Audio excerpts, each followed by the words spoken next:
Hello everyone, Saumya education YouTube channel पर आप सभी का स्वागत है। आज स्टूडेंट्स हम लोग इंग्लिश ग्रामर देखेंगे और इंग्लिश ग्रामर में आज हम लोग पार्ट्स ऑफ स्पीच को जानेंगे। ठीक है, तो पार्ट्स ऑफ स्पीच जो कि क्या होता है, इसे आप हिंदी में शब्द भेद भी कह सकते हैं। ठीक है, चलिए आगे बढ़ते हैं हम लोग। तो सबसे पहली बात है कि जब हम लोग पार्ट्स ऑफ स्पीच को पढ़ने से पहले जो भी हमारे व्यूअर हैं वो हमारे चैनल सौम्या एजुकेशन को जरूर सब्सक्राइब कर ले। तो चलते हैं हम लोग स्टूडेंट पार्ट्स ऑफ स्पीच। ठीक है, तो अगर हम साधारण रूप से अगर पार्ट्स ऑफ स्पीच का अगर डेफिनेशन देना चाहे बच्चे, तो हम यहाँ क्या कहेंगे कि जब भी कोई सेंटेंस, यानी कि जब कोई एक सेंटेंस क्या होते हैं, कई वर्ड से मिलकर के बने होते हैं, यानी कि combination of words is known as sentence. ठीक है, तो जब हम सेंटेंस में कई शब्दों को जब अलग अलग क्या करते हैं, क्लासिफाई करते हैं, यानी कि उसे अलग अलग विभाजित करते हैं, तो ये विभाजित करने के गुण ही क्या कहलाते हैं, पार्ट्स ऑफ स्पीच कहलाते हैं, यानी कि शब्द भेद कहलाते हैं। ठीक है, तो चलते हैं। अगर डेफिनेशन की बात की जाए तो the simplest definition for the term parts of speech is as follows. ठीक है, यानी कि पार्ट्स ऑफ स्पीच के डेफिनेशन को हम बहुत ही आसान डेफिनेशन से क्या करेंगे, समझेंगे। Parts of speech is a term used to describe the traditional class of words in the English language. यानी कि पार्ट्स ऑफ स्पीच जो होता है, यानी कि एक ऐसा मतलब कि टर्म है, एक ऐसा पद है जिसका उपयोग जो होता है परंपरागत क्लास को, कक्ष को शब्दों के रूप में क्या किया करता है, उपयोग करता है, यानी कि ये इंग्लिश को परंपरागत तरीके से संदर्भित करने में क्या करता है, रोल प्ले करता है। ठीक है, that varies according to the function performed of the ideas denoted by those words in a sentence। यानी कि पार्ट्स ऑफ स्पीच जो है ये क्या देता है, आइडिया देता है कि कोई भी शब्दों को हम संदर्भित करने के लिए, यानी कि एक मीनिंगफुल सेंटेंस के लिए किन किन वर्ड्स का हम क्या करेंगे, यूज करेंगे। ठीक है, तो चलते हैं। तो ये आप समझ गए पार्ट्स ऑफ स्पीच, यानी कि जिसे हम शब्द भेद कहते थे। ठीक है, चलिए आगे बढ़ेंगे हम लोग। तो ये पार्ट्स ऑफ स्पीच जो होते हैं बच्चे, इनके अलग अलग पार्ट्स होते हैं। तो there are various parts of speech but the major parts of speech are only 8। ठीक है, यानी कि पार्ट्स ऑफ स्पीच के जो है अलग अलग भाग हैं, लेकिन अगर मुख्य रूप से देखा जाए तो पार्ट्स ऑफ स्पीच के 8 भाग होते हैं, जिनमें कि हम सबसे पहले क्या देखेंगे, नाउन को देखेंगे, प्रोनाउन को देखेंगे, वर्ब देखेंगे, एडजेक्टिव देखेंगे, adverb, preposition, conjunction and interjection. तो ये क्या है, 8 जो है पार्ट्स ऑफ स्पीच के क्या है, पार्ट्स हैं। ठीक है, भाग हैं। चलिए अब हम लोग सबसे पहले बात करेंगे, हम लोग किसकी, तो पढ़ेंगे हम लोग क्या, तो ये पार्ट्स ऑफ स्पीच को हमने अलग अलग क्या किया है, क्लासिफाई किया है। ठीक है, तो अगर ये संक्षिप्त रूप में देखा जाए बच्चे, तो यहाँ हम क्या कहेंगे, अगर नाउन जो है, नाउन क्या है, तो पार्ट्स ऑफ स्पीच है। प्रोनाउन क्या है, तो पार्ट्स ऑफ स्पीच है। वर्ब क्या है भाई, पार्ट्स ऑफ स्पीच है। एडजेक्टिव क्या है, तो पार्ट्स ऑफ स्पीच है। एडवर्ब भी पार्ट्स ऑफ स्पीच है। प्रीपोजिशन, कंजक्शन और इंटरजेक्शन, ये बच्चे क्या है, पार्ट्स ऑफ स्पीच है। ठीक है, अब क्या है कि नाउन के बारे में, कि name of a person, place और थिंग्स नोन एज नाउन। ठीक है, जैसे कि बटर, हाउस, मैन, गर्ल, ये सारे क्या है, यानी कि किसी वस्तु, व्यक्ति, स्थान या फिर हम किसी भी नाम को क्या कहते हैं भाई, नाउन कहते हैं। ठीक है, चलिए तो उसके बाद है प्रोनाउन, यानी used in place of a noun, यानी कि संज्ञा के बदले जब हम क्या करते हैं, जिनका जिस शब्द का उपयोग करते हैं उसे हम प्रोनाउन कहते हैं, यानी सर्वनाम कहते हैं। ठीक है, सी, ही, दे, ठीक है, ये सब क्या है, प्रोनाउन है। चलेंगे वर्ब के बारे में, जितने भी एक्शन वर्ड्स हैं। ठीक है, तो वर्ब का मतलब होता है क्रिया। ठीक है, यानी कि जो काम करना के सेंस में जो वर्ड्स आते हैं वो सारे एक्शन वर्ड्स होते हैं, जैसे कि जंप, वॉक, प्ले, ठीक है, गो, ठीक है, ये सारे सिट, ये सारे क्या है, आपके एक्शन वर्ड्स हैं, जो कि हम क्या बोलेंगे, उसे वर्ब बोलेंगे। ठीक है, adjectives words used to describe a noun और प्रोनाउन, यानी कि वैसा शब्द जो कि नाउन और यानी संज्ञा और सर्वनाम का वर्णन करता है, ठीक है, वर्णन करने के लिए उपयोग किया जाता है, उसे हम क्या कहते हैं, एडजेक्टिव कहते हैं।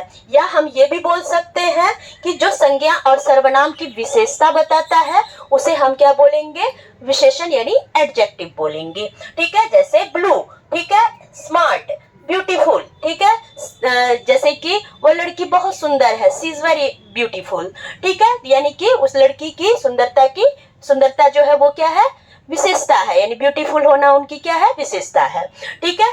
चलिए एडवर्ब में देखेंगे, add something to the meaning of verb और एडजेक्टिव, ठीक है, यानी कि जब हम किसी मीनिंगफुल वर्ब में क्या करते हैं, किसी वर्ब और एडजेक्टिव को ऐड करते हैं, ठीक है, उसे हम क्या बोलेंगे, एडवर्ब, ठीक है। चलिए जिसे हम क्या बोलेंगे भाई, क्रिया विशेषण। तो कहने का मतलब जेंटली, केयरफुल्ली, ये सारे क्या है, एडवर्ब के कुछ एग्जाम्पल हैं, ठीक है। चलिए नेक्स्ट आते हैं प्रीपोजिशन।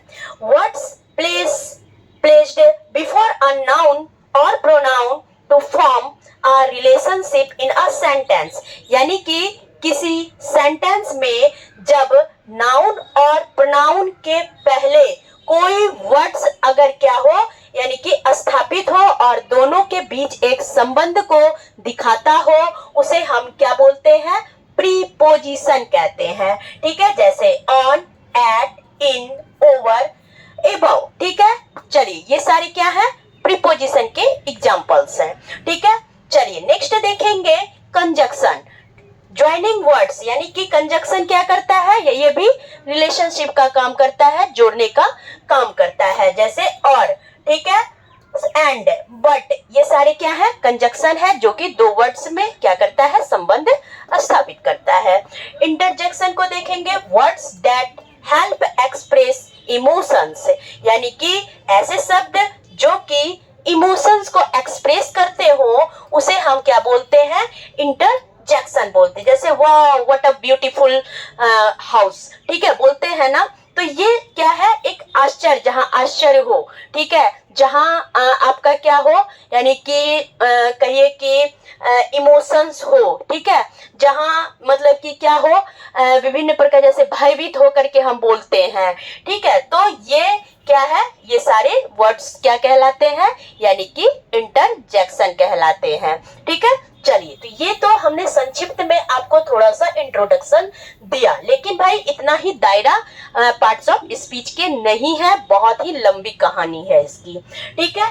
चलते हैं, अब हम लोग जानेंगे सबसे पहले पार्ट्स ऑफ स्पीच के अगर लिस्ट को देखा जाए तो हम अभी आपको बताए कि पार्ट्स ऑफ स्पीच जो है मेनली 8 भागों में, यानी कि 8 पार्ट्स में क्या है, डिवाइडेड है, ठीक है, यानी कि 8 पार्ट्स मिल करके एक भाषण यानी स्पीच को क्या करते हैं, यानी कि फॉर्मेशन करते हैं, ठीक है। The different parts of speech have their own importance and rules of uses, यानी कि अलग अलग पार्ट्स ऑफ स्पीच जो होते हैं इनके क्या होते हैं, यानी कि अपने अपने क्या होते हैं, महत्व होते हैं और उनके अपने अपने उपयोग के नियम होते हैं, यानी कि रूल्स ऑफ यूजेस होते हैं, ठीक है। चलिए यहाँ तक आपने बच्चे समझ लिया होगा। चलिए अब हम लोग बच्चे यहाँ जानेंगे, सबसे पहले बात हम लोग पहला पार्ट्स ऑफ स्पीच यानी कि नाउन के बारे में देखेंगे। तो नाउन के बारे में हम डेफिनेशन क्या देंगे, a noun is the name of a person, place, thing, quality, condition and action is known as noun, यानी कि किसी व्यक्ति, वस्तु, स्थान, भाव, गुण, दशा, ये सारे या कोई भी क्रियाकलाप के नाम को हम क्या कहते हैं, नाउन यानी संज्ञा कहते हैं, ठीक है। जैसे पर्सन में क्या हो गया, मुकेश हो गया, सुरेश हो गया, मोहन हो गया, ठीक है, गीता हो गई, तो ये सारे क्या है भाई, यानी कि नाउन है, यानी कि कौन से नाउन है, तो पर्सनल नाउन है, ठीक है। उसके बाद है जैसे कि प्लेस, प्लेस में जैसे पटना हो गया, दिल्ली हो गया, मुंबई हो गया, कोलकाता हो गया, ठीक है, तो ये सारे क्या है भाई, यानी कि प्लेस का नाम है, ठीक है।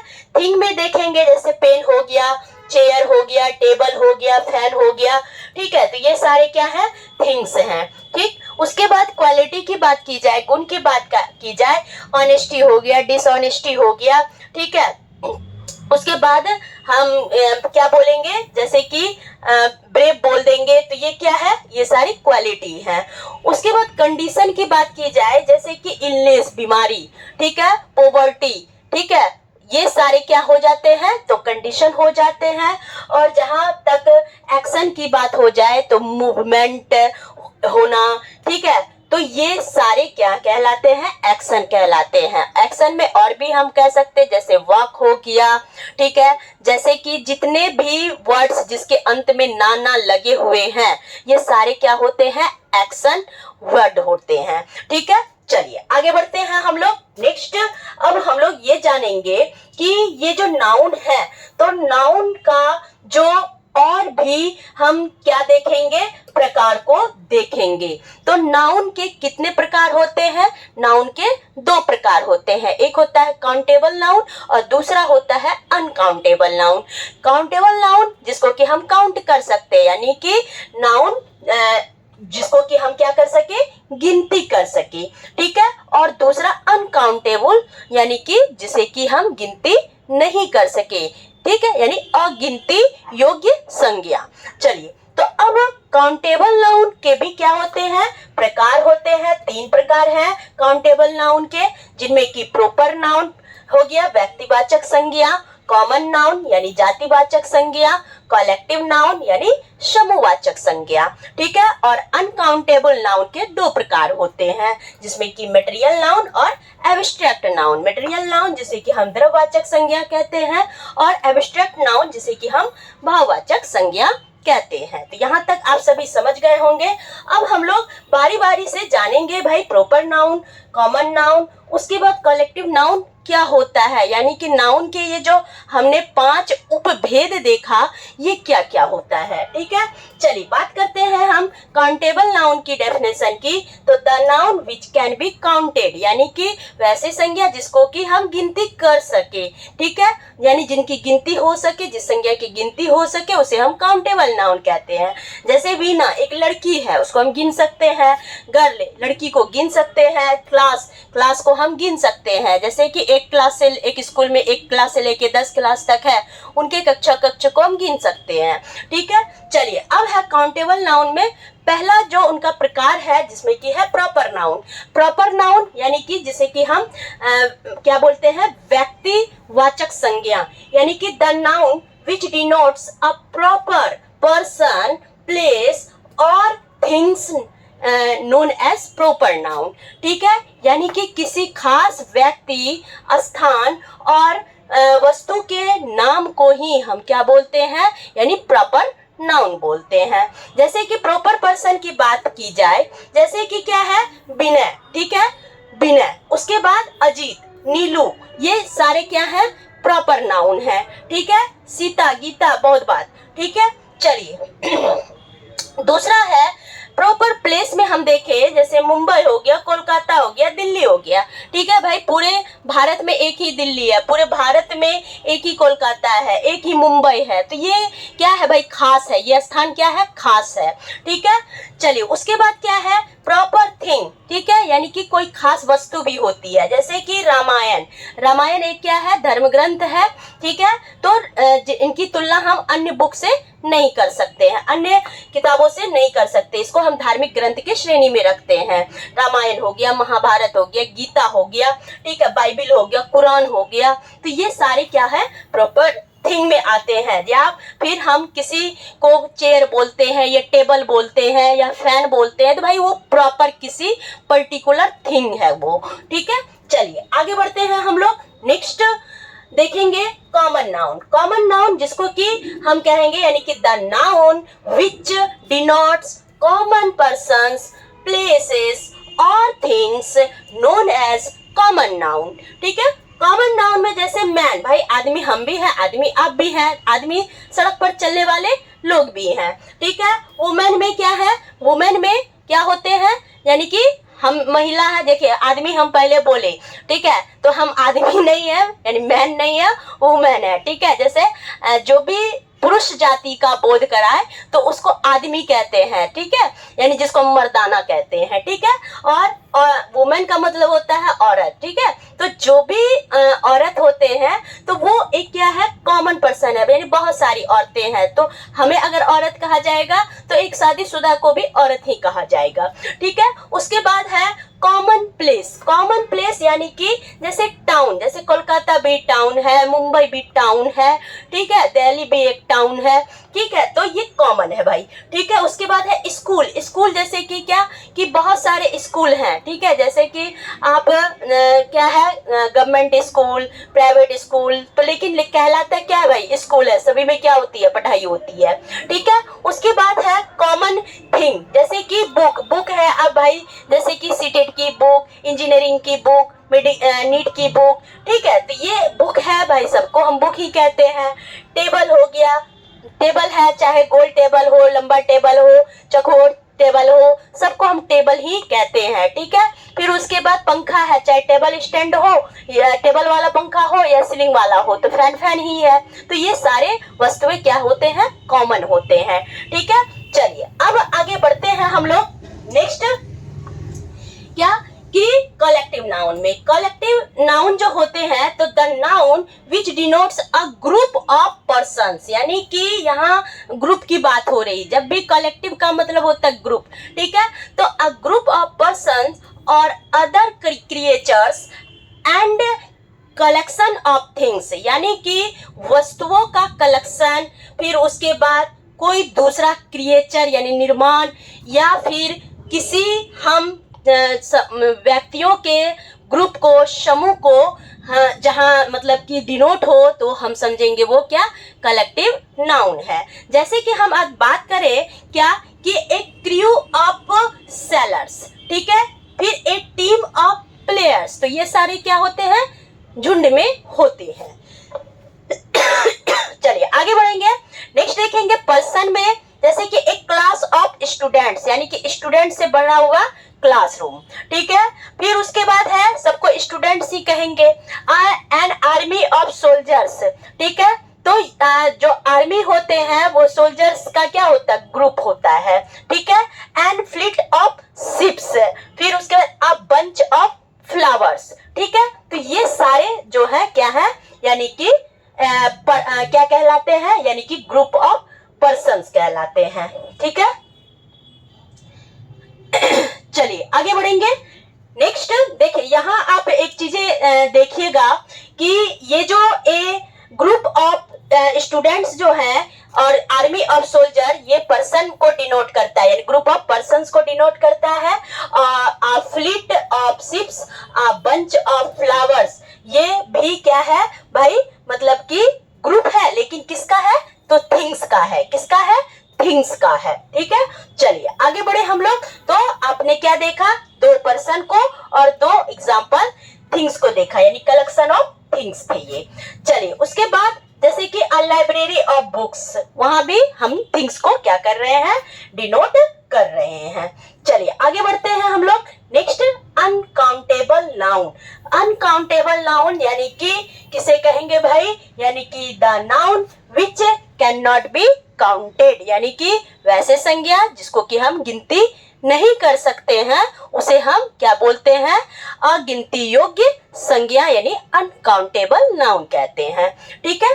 जैसे कि सोना को हम नहीं गिन सकते हैं, वाटर को हम नहीं गिन सकते हैं, ऑयल को नहीं गिन सकते हैं, कॉफी को नहीं गिन सकते हैं, ठीक है।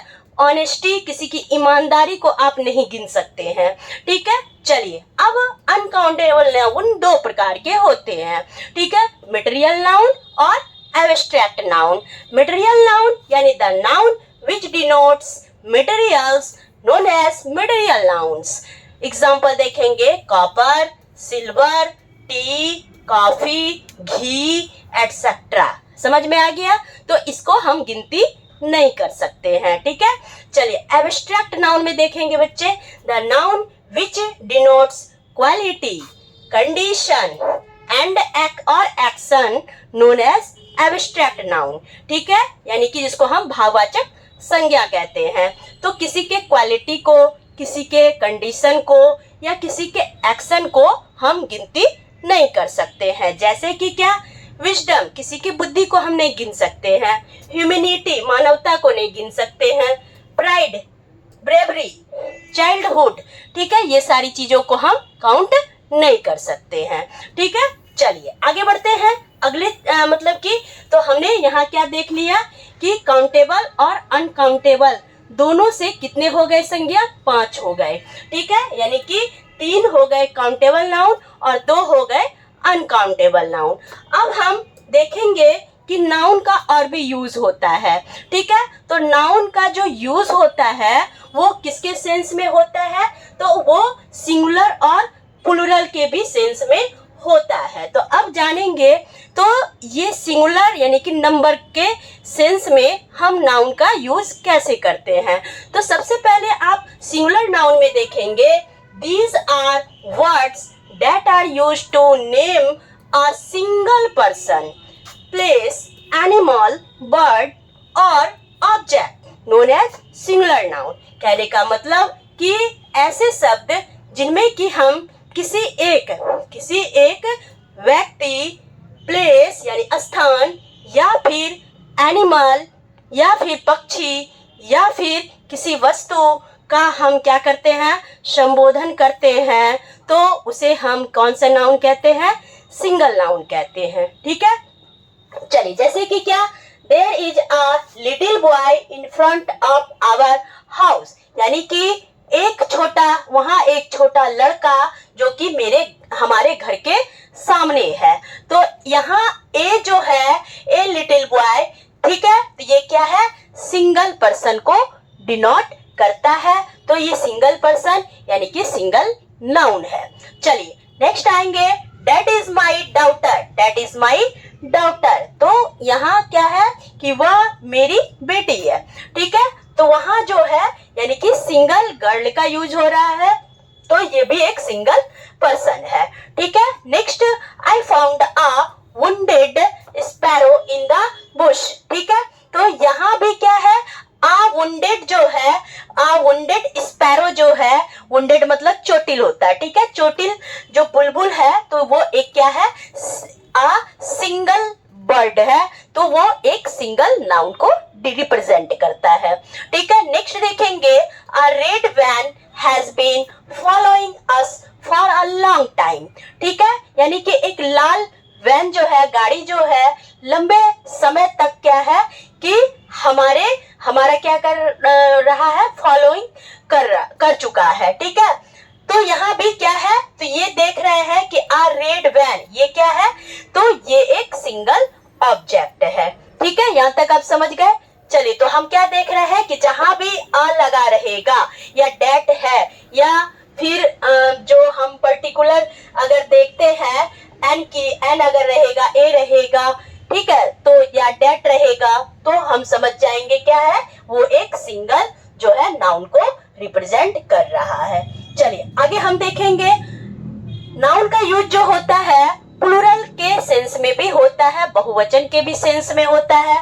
Plural noun refers to a number of people, places, animals और थिंग्स, यानी कि बहुवचन संज्ञा जो होते हैं, यानी कि इनमें नंबर ऑफ जो पीपल होते हैं, या प्लेसेस यानी कि पीपल, प्लेसेस, एनिमल्स या थिंग्स, यानी कि कहिए कि 2 या 2 से अधिक व्यक्ति, वस्तु, स्थान या फिर थिंग्स के को रिप्रेजेंट करने के लिए हम प्लूरल नाउन का क्या करते हैं, यूज करते हैं। ठीक है, noun are made plural by adding an S और ईएस, यानी कि नाउन को सिंगुलर से प्लूरल में बदलने के लिए हम क्या करते हैं, एस या ईएस को क्या करते हैं, ऐड करते हैं।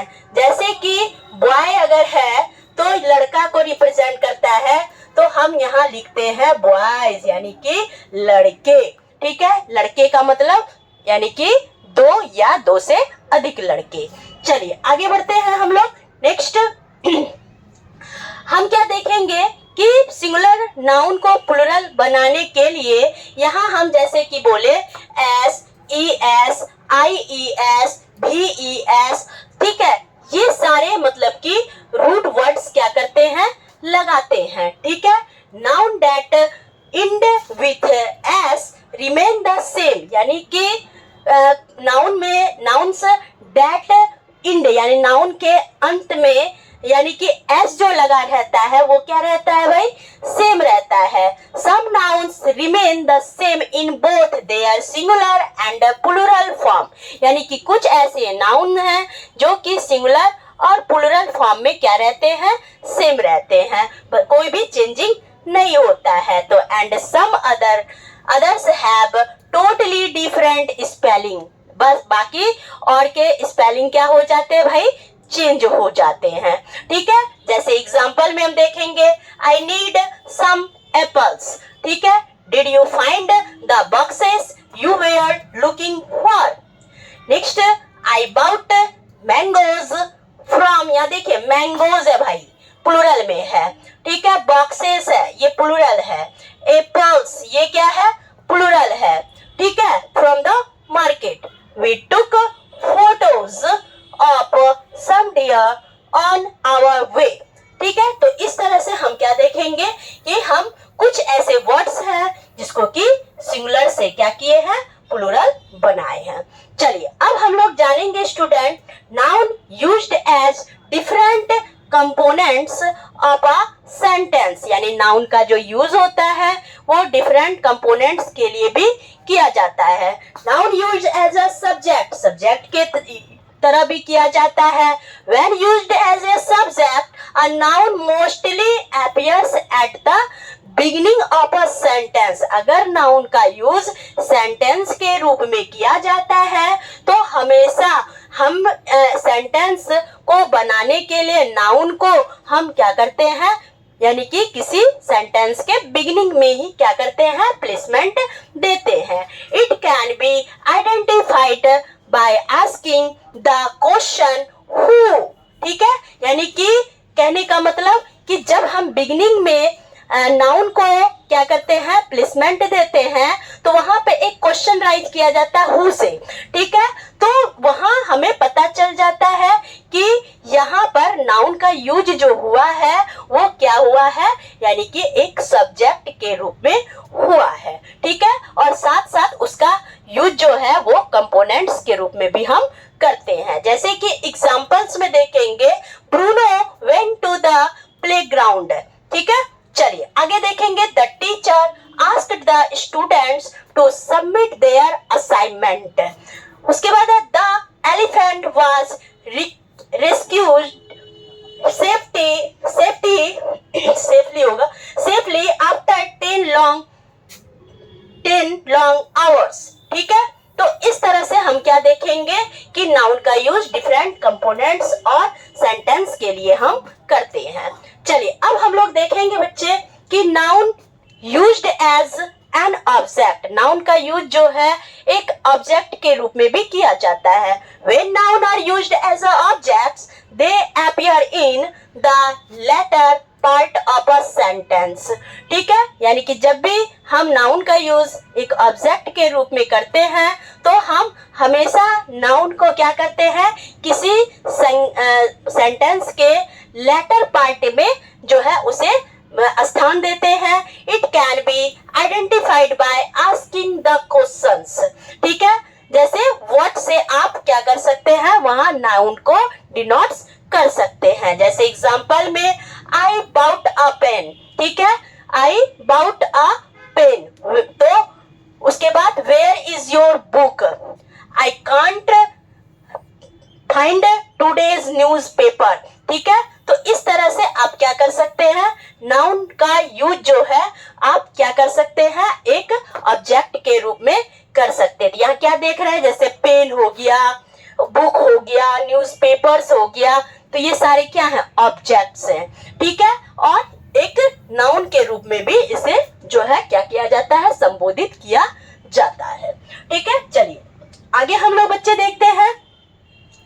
Noun can be used as a direct object and an indirect object.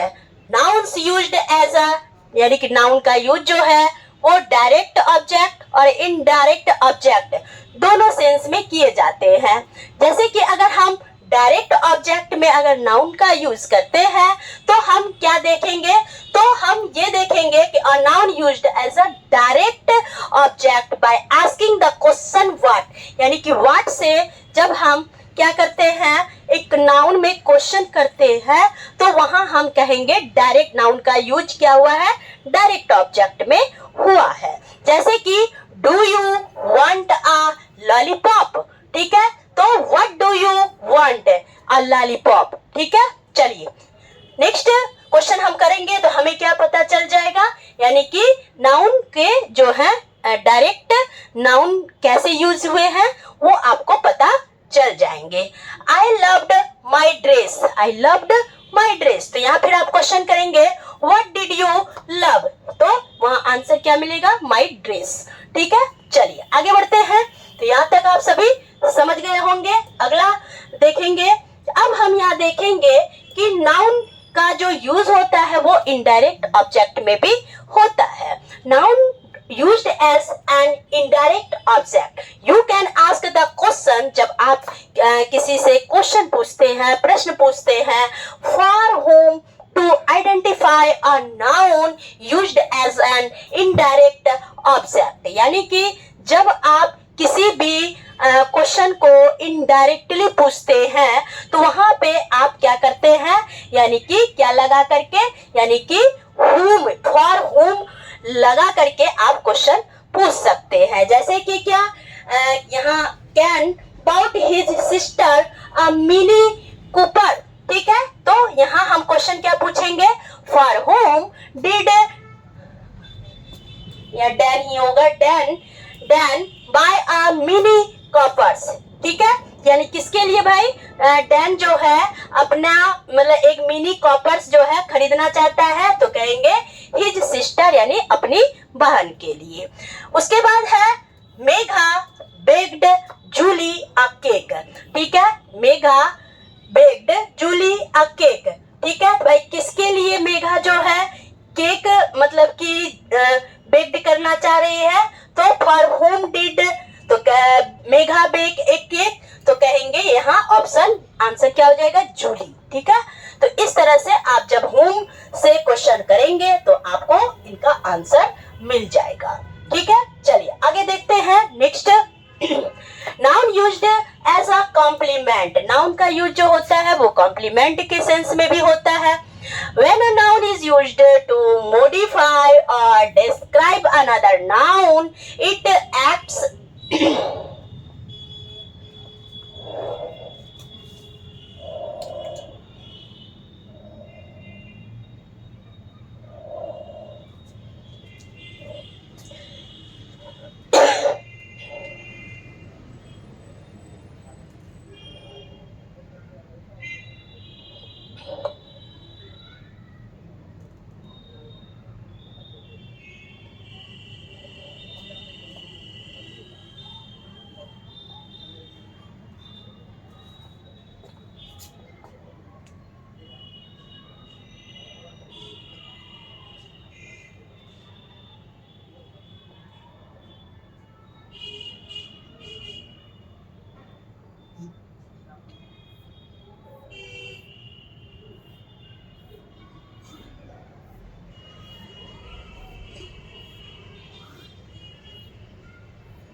चलिए हम लोग देख रहे थे कि noun used as a complement है, तो कॉम्प्लीमेंट के रूप में नाउन कैसे यूज होता है? When a noun is used to modify और describe another noun it acts as complement, यानी कि जब किसी संज्ञा को हम क्या करते हैं, यानी दूसरे नाउन के लिए मॉडिफाइड करते हैं, तो ये एक क्या हो जाता है, यानी कॉम्प्लीमेंट्स की तरह काम करता है।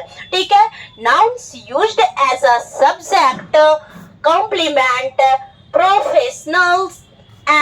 professions and positions can perform the role of a subject complement examples।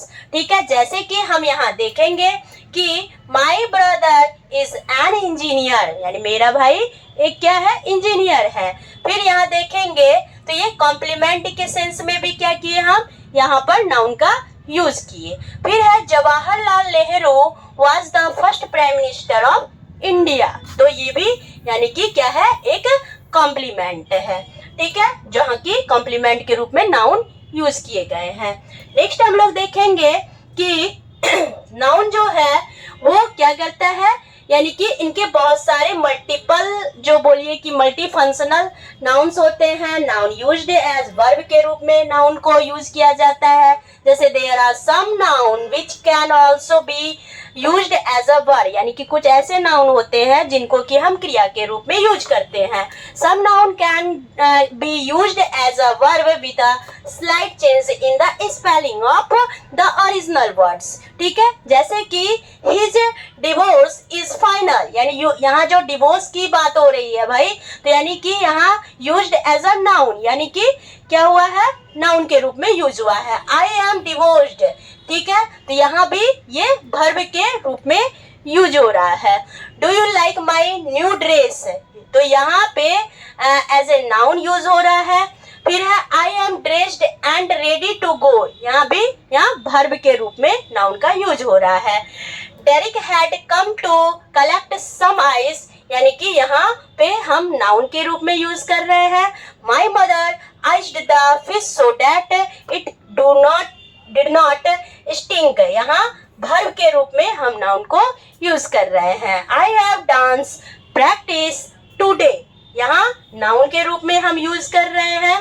ठीक है, उसके बाद did you practice the song, तो यहाँ हम क्या कर रहे हैं, एडजेक्टिव के रूप में नाउन का हम यूज कर रहे हैं। तो इस तरह से बच्चे हम क्या देख रहे हैं कि नाउन का यूज हम अलग अलग जो है फंक्शन में कर रहे हैं, अलग अलग प्रकार से कर रहे हैं। अब देखेंगे कि नाउन का यूज जो है हम एडजेक्टिव के रूप में भी करते हैं। ठीक है, with a slight change in the spelling और adding a suffix to the root words, यानी कि जब हम उपसर्ग और प्रत्यय की बात करते हैं, सफिक्स और प्रीफिक्स की बात करते हैं, तो यहाँ पर क्या हो जाता है, यहाँ नाउन मोस्टली अगर यहाँ प्रीफिक्स और सफिक्स में, जैसे कि सफिक्स का ज्यादा आप ध्यान दीजिएगा, सफिक्स का यूज करने में noun can sometimes be used in adjective, तो यहाँ नाउन का यूज जो है वो क्या हो जाता है, विशेषण के रूप में हो जाता है। आई हैव नो मनी, तो यहाँ यूज हुआ है एक नाउन के रूप में। There has been a change in the monetary policy of the country, यहाँ फिर नाउन का यूज एज ए एडजेक्टिव हुआ है। जावेद सेंस्ड सम डेंजर, तो यहाँ नाउन के रूप में यूज हुआ है। फिर है what you are trying to do is dangerous, तो यहाँ पर नाउन का यूज एक एडजेक्टिव के रूप में हुआ है। She is excited about magic, यहाँ नाउन के रूप में बच्चे यूज हुआ है। फिर है the experience was completely magical, तो यहाँ एक एडजेक्टिव के रूप में नाउन का यूज हुआ है। Speaking against another religion is a legal offence, यहाँ पे नाउन का यूज क्या हुआ है और यहाँ what you did what was offensive, यहाँ नाउन का यूज एडजेक्टिव के रूप में हुआ है। तो इस तरह से बच्चे हम लोगों ने पार्ट्स ऑफ स्पीच का पहला भेद देखा, यानी कि नाउन। ठीक है, तो उम्मीद है कि आप सभी को आज का ये नाउन कॉन्सेप्ट बिल्कुल समझ में आया होगा। तो जैसा भी आपको समझ में आया हो तो प्लीज कमेंट जरूर करें। तो फिर मिलते हैं अगले वीडियो के साथ, तब तक के लिए आप सभी से विदा लेते हैं। Bye bye.